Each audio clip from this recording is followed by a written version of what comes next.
Hello everyone, this is Palak and आज मैं आप सबके साथ लेकर आई हूँ क्लास 8 एनसीईआरटी साइंस सब्जेक्ट का हमारा चैप्टर नंबर 1 जो कि हम डिस्कस करेंगे एंड उसके क्वेश्चंस इन बिटवीन्स भी हम side by side go through करेंगे। So firstly the chapter name is exploring the investigative world of science. Basically ये चैप्टर आपका कोई क्वेश्चंस या कोई कुछ ऐसे एग्जाम मोटिव का नहीं है। इसमें आपको जस्ट आपकी जो साइंस की बुक है 8th स्टैंडर्ड की, इसके अंदर कौन कौन से आपके चैप्टर्स फर्दर आएंगे उसका इंट्रोडक्शन हमें गिवन है। सो डियर यंग साइंटिस्ट, आप सभी के लिए डियर यंग साइंटिस्ट आपने यूज हुआ है। Welcome back on the first page of each chapter. आपको हर चैप्टर का जो भी आपके पास वो आएंगे क्वेश्चंस आएंगे और उनके जो भी इंट्रोडक्शंस आएंगे उसको मेंशन किया गया है। These are not meant for any exam. ये कोई चैप्टर आपका एग्जाम में आने वाला नहीं है। ये जस्ट यूनिक इन्विटेशंस हैं क्यूरोसिटी मिटाने के लिए जो कि बच्चे एक्सप्लोर कर रहे हैं वर्ल्ड ऑफ साइंस में। So why is one side of a पूरी थिनर देन द अदर? आपका फर्स्ट क्वेश्चन इन्होंने बोला है जो कि आपका फर्दर जो भी नेक्स्ट हमारा जो चैप्टर वाइज हमारे पेजेस आएंगे उसमें से हम डिस्कस कर लेंगे। वैसे आपका क्वेश्चन ये है कि जो हमारा पूरी बनती है उसमें जो फर्स्ट लेयर होती है वो थिनर पतली रहती है और जो पीछे वाली लेयर होती है वो मोटी रहती है। उसके पीछे का रीजन क्या है? And are there more grains of sand on the all beaches and deserts of the world और more stars in our galaxy? तो हमारे पास जो भी हमारे बीचेस और डेजर्ट्स हैं उसमें छोटे छोटे सैंड्स के जो ग्रेन्स के पत्थर होते हैं मिट्टी के, वो ज्यादा है दुनिया में, वर्ल्ड में, या फिर हमारी जो गैलेक्सी है उसमें स्टार्स ज्यादा है? राइट फ्रॉम ग्रेड 6 आपने 6th ग्रेड से डाइवर्सिटी ऑफ प्लांट्स और एनिमल्स अराउंड अस, ये हमने अच्छे से इसको स्टडी किया था। डिफरेंट शेप्स थी लीव्स की, डिफरेंट काइंड्स के इंसेक्ट्स हमने स्टडी किए। So why has nature created such a vast variety? तो इसके पीछे क्या रीजन है कि हमारी जो नेचर है उसने बहुत वास्ट वेराइटी में हमारे आसपास चीजों को या लिविंग बींग्स को रखा हुआ है। So is there such a question that makes you curious about the world? क्या आपका भी कोई क्वेश्चन है जो आपको क्यूरियस बनाता है इससे रिलेटेड? सो वो हम अपनी जर्नी में एनहेंस करेंगे, इंक्लूड करेंगे। Our journey with curiosity into the world of science continue in grade 8. Grade 8 में हमारी जो जर्नी है क्यूरोसिटी वो हमारे साथ कंटिन्यू होगी। We hope you bring along the spirit of adventure. Hope करते हैं कि आपका एडवेंचर रहेगा आपका 8th स्टैंडर्ड अपनी साइंस की बुक के साथ एंड एक्सप्लोर करोगे आप और वो आपको लाइफ लॉन्ग गाइड करेगा जो भी नॉलेज आप लोगे। ग्रेड 6 में we discovered how science begins with wonder. 6th में हमने देखा कि साइंस कैसे वंडर के साथ, मतलब बहुत अचानक से कोई चीज न्यू सीखते हो तो आपके लिए बहुत अमेज रहा वो, और आपने ये सीखा कि आप हमेशा क्या चीज, जब भी आपके सामने कोई एक्टिविटी परफॉर्म हो रही है तो इसके पीछे क्या आप रीजंस फाइंड करते थे, तो पूछते थे व्हाई, क्यों हुआ, हाउ, ये कैसे हुआ। सो इन ग्रेड 7 आपने लर्न किया कि science is always evolving. Science evolve हो रही है, वो कभी रुकती नहीं है। साइंस कहीं ना कहीं एक दूसरे के साथ लिंक करती है। हर क्वेश्चंस को जब आप आंसर उसका सर्च आउट करते हो तो दूसरा क्वेश्चन आपका वहीं पर जनरेट हो जाता है। तो how our ideas can slowly change as we explore deeper. जब भी हम डीपली उस चीज के बारे में नॉलेज लेंगे, एक्सप्लोर करेंगे, तो उसके जो आइडियाज हैं, हमारी जो नॉलेज है वो एनहेंस जरूर होगी और उसके आइडियाज और हमारी जो थिंकिंग, क्रिटिकल थिंकिंग थी वो चेंज हो जाएगी।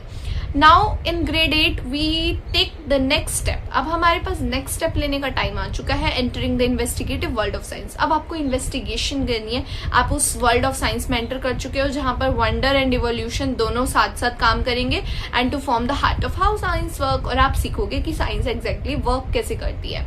We don't want you to just learn about only facts. हम नहीं चाहते कि हम सिर्फ आपको फैक्ट्स सिखाएं। We want you to learn how to find new facts. हम आपको ये सिखाना चाहते हैं कि नए फैक्ट्स आप कैसे सर्च आउट करो खुद से।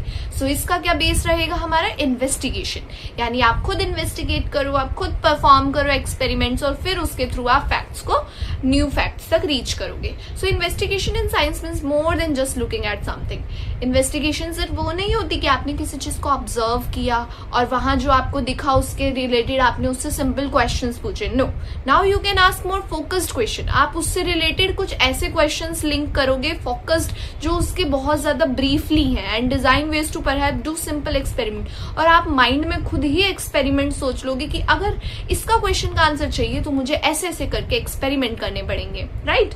तो अपने आप ही हमें उन क्वेश्चंस के आंसर मिल जाएंगे and then use your observation. जो आपने ऑब्जर्व किया, अपने रिजल्ट को एनालाइज कीजिए और अपनी अंडरस्टैंडिंग को इम्प्रूव कीजिए एंड एनहेंस कीजिए। So step by step we will learn how to use questions.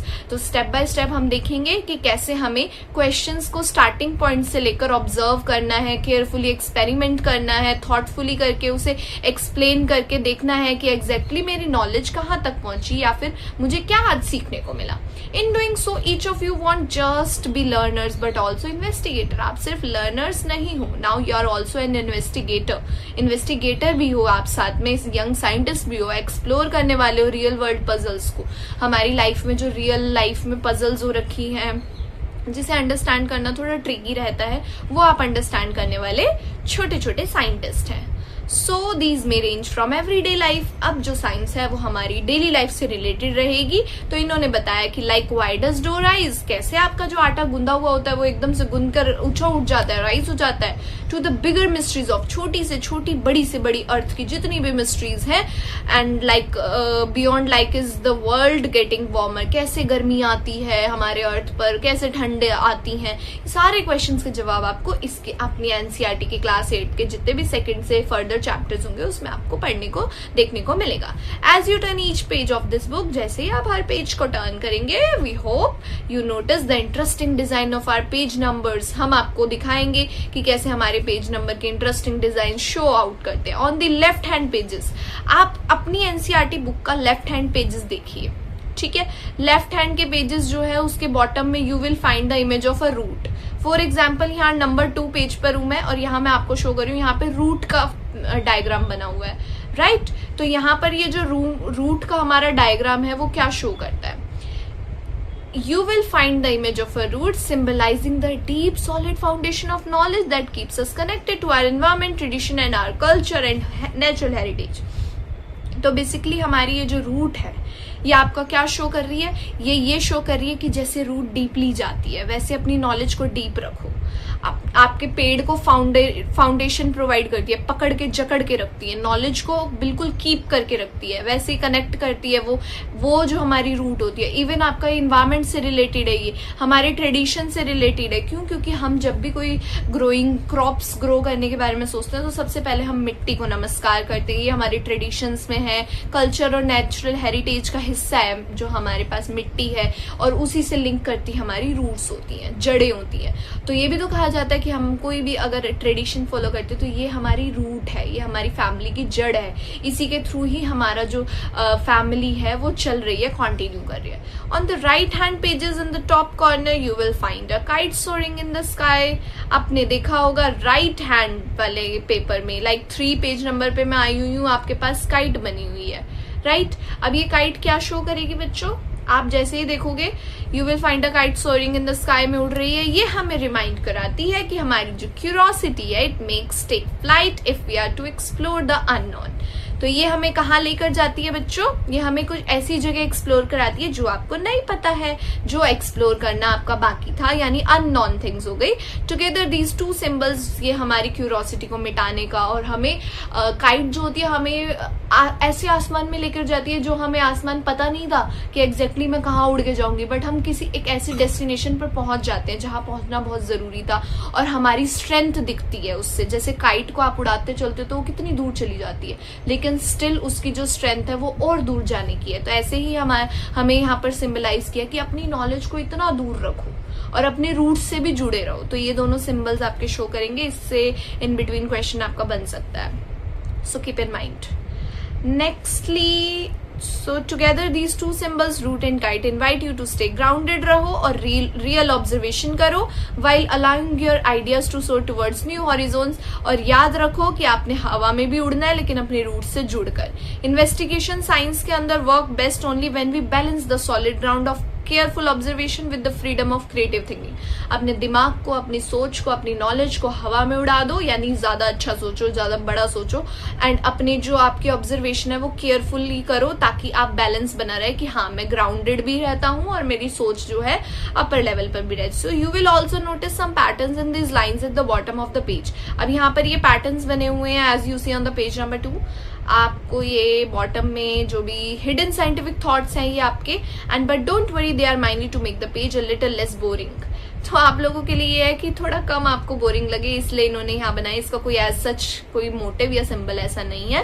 Let's now take a brief look at the various stops on our journey this year. चलो जी, अब हमारी जर्नी स्टार्ट होगी and see where are curiosity supported by strong roots and lifted by soaring ideas might take us. तो हमारी जो knowledge है, हमारी जो क्यूरियोसिटी है, वो हमें इस साल नई जर्नी में कहाँ लेकर जाती है। Now, on the page number 3, this year our investigative adventure will take us on a journey from the tiny microbes.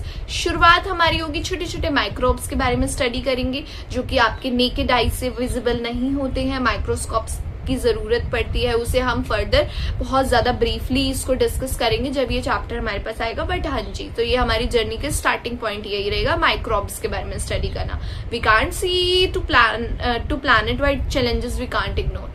ऐसा नहीं है कि जो चीज आपको दिखती नहीं है तो आप उसे इग्नोर कर दो, नो।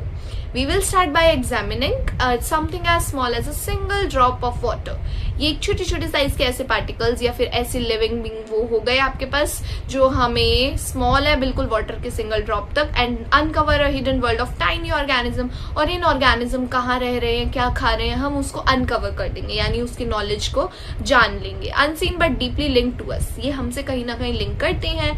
फॉर एग्जाम्पल, अभी आपका 8th स्टैंडर्ड में ही आएगा कि जो आपका अर्थवर्म होता है उसे फ्रेंड बोला जाता है फार्मर का, वो भी इसी में डिस्कस करेंगे। तो ये हमारे लिए एक तरह से indirectly these are performing like our friends. So some of these are invisible helpers हैं, कुछ हमें दिखते नहीं है बट हेल्प कर जाते हैं। That help us digest our food and produce medicines. आपकी बॉडी के अंदर भी कुछ ऐसे एंजाइम्स और कुछ ऐसे माइक्रोब्स होते हैं जो हमारी बॉडी में दिखते नहीं है हमें, बट स्टिल ये हमारे फूड को डाइजेस्ट करते हैं। While others can be harmful, कुछ ऐसे भी होते हैं माइक्रोब्स जो हार्मफुल हो सकते हैं। इट कैन कॉज इन्फेक्शंस भी दे सकते हैं। तो वो डिपेंड करता है कि आपका कौन सा माइक्रोब था और उसने क्या कॉज किया है या क्या अच्छा किया। But what does our body need to stay healthy? आपसे बेसिक क्वेश्चन है हमारा कि आपकी बॉडी को हेल्दी रहने के लिए क्या चाहिए। बेसिकली अभी आप इसके आंसर को यहाँ पर ढूंढने की बजाय अपने खुद के माइंड से पूछे कि 6 to 7 स्टैंडर्ड में आपने, इससे भी पहले की क्लासेस में बच्चे को पता होता है कि हमारी बॉडी को हेल्दी रहने के लिए क्या चाहिए। बैलेंस डाइट चाहिए, वाटर जो कि बिल्कुल पोर्टेबल अच्छा पीने वाला हो हमारा पानी, एंड हमारी बॉडी हेल्दी हो इसके लिए हमें एक्सरसाइज करनी चाहिए। तो ये थे हमारे पास। हाँ, इन्वायरमेंट भी आप ऐड कर सकते हो कि अच्छा इन्वायरमेंट होना चाहिए। So how do we fight these infections? कभी कभी हमारी बॉडी में इन्फेक्शंस हो जाते हैं, हमारी बॉडी हेल्दी नहीं रहती, तो हमें कैसे इनसे इन्फेक्शन से लड़ना है। We will find out how nutritious food, कैसे हमारा जो न्यूट्रिशियस फूड है, एक्सरसाइज, मेडिसिन और वैक्सीन, जब हम बीमार पड़ जाते हैं तो ये हमें हेल्दी रहने में और इन्फेक्शन से फाइट करने में मदद करते हैं। But that's just the beginning, ये तो सिर्फ बिगिनिंग है। In today's world science does play a major role in improving our lives. आज के टाइम पे तो साइंस ने हमारी लाइफ को बहुत ज्यादा इजी कर दिया है, ये हमारी लाइफ को इम्प्रूव भी कर रही है, बहुत बड़ा रोल है इसका। आपको रहने के लिए गर्मी लगती है, एसी मिल रहा है, आपको पीने के लिए फिल्टर्स मिल रहे हैं, it's all just around us. हमारे साइंस ही साइंस भरी हुई है। और भी बहुत सारी चीजें हैं, लाइक आप पहले किसी भी वेट को अगर आपने वो करना, उठाना होता था तो आपके लिए बिल्कुल उसका प्रेशर आपके लिए उसका वेट बहुत ज्यादा ओवर हो जाता था। लेकिन अब हमारे पास जो व्हील्स और एक्सिल्स वाला सिस्टम आया है उसकी वजह से आप हैवी वेट्स को भी इजीली कैरी कर सकते हैं। सो ये हमारे रियल लाइफ के साइंस के एग्जांपल्स हैं जिसकी वजह से हमारी जो लाइफ है बहुत ज्यादा इजी हो गई है। For example, we use electric current in many ways to help our life easier. Electric current के बारे में भी इस चैप्टर में, इन बुक में हम स्टडी करेंगे इस 8th ग्रेड में, क्योंकि इसकी वजह से हमारी लाइफ बहुत ईजी हुई है। इलेक्ट्रिक करंट नहीं होता तो इलेक्ट्रिसिटी नहीं होती, और इलेक्ट्रिसिटी की वजह से तो आप सभी को पता है कि हमें क्या क्या फायदा या फिर हमें क्या क्या हमारा प्रोग्रेस हो रहा है। So we depend on heating effect of electric current. Electric current का एक हीटिंग इफेक्ट वाला टॉपिक भी होता है, that was in 7th also. So while magnetic effects के बारे में आप 8th स्टैंडर्ड से 10th स्टैंडर्ड तक पढ़ते रहेंगे, ये आपका मोटर्स को रन करने में और मशीन्स को फंक्शन करने में हेल्प करता है। So these phenomenas depend on the fundamental forces. Fundamental forces के बारे में स्टडी करना। सो आफ्टर वॉचिंग इलेक्ट्रिसिटी कैसे वर्क करती है, we move on to the study this forces themselves. हम यहाँ पर फोर्सेस के बारे में भी स्टडी करेंगे इस 8th ग्रेड में। इसमें चैप्टर्स आपके मिल जाएंगे, starting with those that make object speed up, slow down और चेंज डायरेक्शन। फोर्स वही होता है जो आपके ऑब्जेक्ट्स को स्पीड अप भी करवा सकता है, आपकी जो भी ऑब्जेक्ट है उसको स्लो डाउन भी करवा सकता है और उसकी डायरेक्शन भी चेंज करवा सकता है। फोर्स की वजह से ये 3 कॉजेज होते हैं, वो भी हम फर्दर डिटेल में स्टडी करेंगे। इट्स जस्ट इंट्रोडक्शन, ये नहीं है कि मैंने आपको फोर्स का यहाँ पर सारा कुछ बता दी तो मैं बाद में नहीं बताऊंगी। It's just not that like. Okay, this also leads us to the idea of pressure. अब आप फोर्स स्टडी करोगे तो you have to also know about pressure. So how the force is distributed over an object? Objects का जो भी force होगा वो कैसे distribute करते हैं, that is we call pressure. The same concept of force and pressure also decide how air moves. तो air आपकी कैसे move करती है. Small difference in pressure can result in a gentle breeze. अगर pressure कम है तो आपकी बहुत प्यारी हल्की हल्की सी हवा चलेगी, but अगर pressure बहुत strong है तो वहां पर आपकी strong winds और sometimes cyclones भी cause हो सकते हैं। अब बचा हुआ जो भी हमारा जो चैप्टर होगा वो मैं आपके साथ पार्ट 2 में जरूर लेकर आऊंगी। आई होप आप सभी को पार्ट 1 क्लास 8 का एनसीईआरटी साइंस चैप्टर 1 अच्छे से समझ आया होगा। Thank you everyone, thanks for watching.